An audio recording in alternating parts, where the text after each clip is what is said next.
First Ladies, Your Excellencies, distinguished guests, ladies and gentlemen, I would like to thank you for your participation this week in the 5th International SHAFALLAH Forum. Over the past 3 days, I have spoken to many of you directly and listened to your many important insights and perspectives. I have learned a great deal, and I hope you have as well. Your passion for and dedication to ensuring that the 1 billion people with disabilities around the world are treated justly and equally is inspirational. It makes me more confident than ever that together we can help realize real global progress on this important issue. In the course of our conversation, it's clear that there is a critical need to address the situation facing millions of people with disabilities who endure natural crises and human conflicts, or whose disabilities are the result of such disasters. Practical international solutions that can be applied at the most local levels within a right-based framework are needed right away. This effort must be comprehensive. We can change all the laws in the world, but if we don't change attitudes and the hearts of people as well, we cannot achieve true equality. At our dinner last night, Ms. Rima Salah, the Deputy Executive Director of UNICEF, said that this means raising awareness so that the disabled are part of social planning and disaster response from the beginning. The goal is not special treatment, but equal opportunity and access to resources. In the weeks and months to come, I am confident that the SHAFALLAH Center will be announcing the formation of many new and fruitful partnerships that began this week, and we look forward to your participation in 1 Billion Strong, our new international initiative. Ladies and gentlemen, this week's forum underscored 3 main facts that we believe to be true about disability in crisis and conflict. First, disability must be an integral part of all emergency and humanitarian response. Second, the principles in the Convention on the Rights of Persons with Disabilities should be underpin all humanitarian efforts.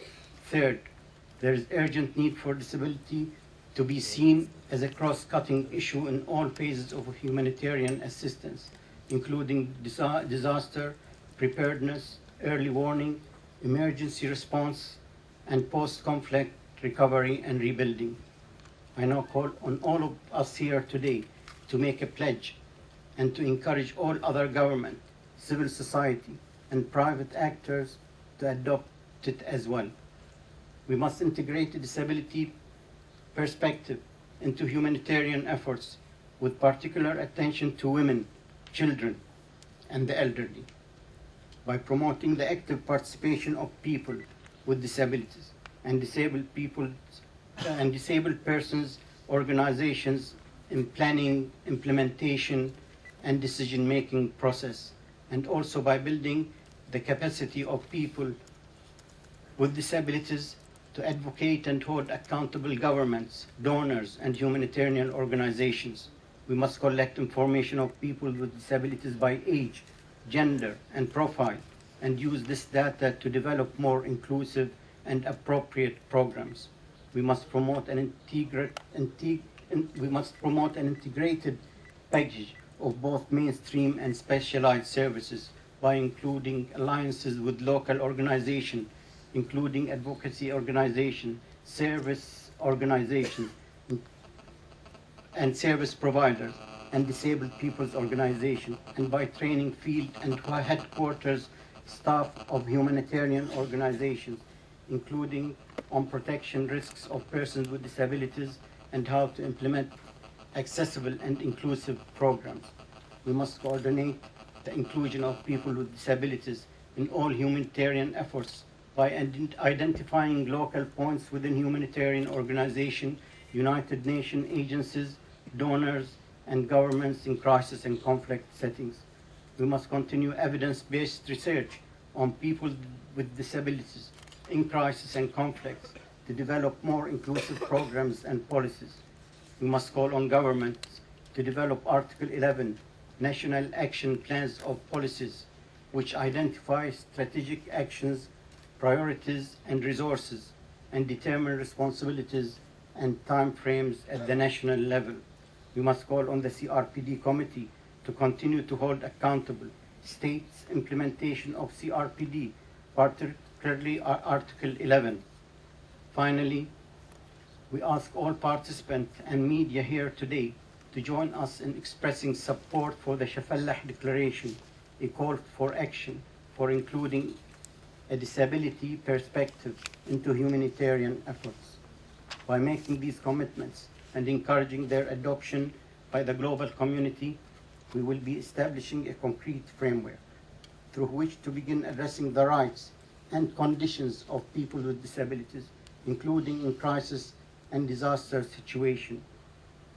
You will note that we have distributed 1 billion strong brochures which are only being handed to delegates, and I would like to thank the Christian Blind Mission for providing the use of the photographs that you see in the brochure. Ladies and gentlemen, after spending 3 days with you, I'm energized and ready to redouble our efforts to tackle the issues before us.